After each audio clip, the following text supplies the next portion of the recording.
हो, क्या कदम रहेंगे? आप एक बात बताइए, अगर धर्माचार्य होते तो अब तक ये मुद्दा इतना शांत रहता?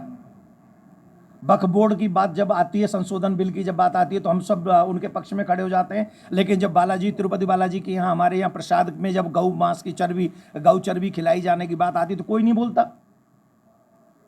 भाई, हमें तो सारे राजनीतिक पार्टी लोगों के जितने भी लीडर हैं उनसे हाथ जोड़ के प्रार्थना है, हमें अपना शत्रु मत मानिए। ईमानदारी से बता दीजिए, हिंदू इस देश में रह सकते हैं कि नहीं? संविधान इस देश में हिंदुओं को रहने का अधिकार देता है कि नहीं? और क्या संविधान ये कहता है कि हमारे धर्म को भ्रष्ट कर दो, हमारी बहन बेटियों को ले जाओ, हमारी बहन बेटियों के 56 टुकड़े कर दो, हमारे धर्म में प्रसाद में गौ मांस मिला दो? ये कहता है संविधान। और आप एक जवाब नहीं देते, कोई प्रश्न उस पर आवाज नहीं उठाता। वक्फ बोर्ड कह रहा है कि सदन भी हमारी वक्फ बोर्ड की जमीन पे बनी है दिल्ली में, एयरपोर्ट भी वक्फ बोर्ड का है। और वो दिन दूर नहीं जब पूरा ही 10-12 साल रुक जाओ, वो कहेंगे पूरा देश वक्फ बोर्ड पे, वक्फ बोर्ड का है।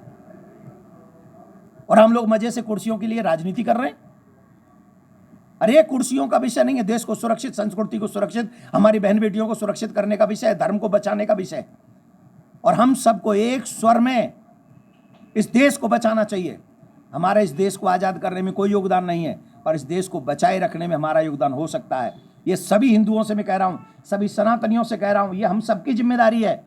आने वाली पीढ़ी को बचाना है, संस्कृति को बचाना है, धर्म को बचाना है, इस देश को बचाना है, तो हम सबको एक स्वर में उन लोगों को मुंह तोड़ जवाब देना पड़ेगा जो वक्फ बोर्ड के साथ तो खड़े होते हैं लेकिन सनातन बोर्ड की बात नहीं करते।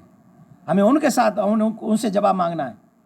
जो व्यक्ति हमारे धर्म की हत्या होते हुए हमको देख रहे हैं और हमारे साथ कोई खड़ा नहीं होता, ये दुखद है। हमें इसके लिए कदम उठाना है। और आप सब पत्रकार बंधुओं से भी निवेदन करूंगा, मेरी कोई कंपनी नहीं चलती, मेरे पास में कोई ऐसा नहीं है जिससे मैं आपका सपोर्ट मांग सकूं, लेकिन एक हिंदू होने के नाते मैं आप सबसे आशा करता हूं कि इस विषय को जितने दर्द के साथ मैं उठा रहा हूं उतने दर्द के साथ आप भी उठाइएगा। क्यों? अभी नहीं तो कभी नहीं। अगर हम लोग आज नहीं बचा सके तो कल बचाने के लायक नहीं बचेंगे। स्वामी रामभद्राचार्य जी ने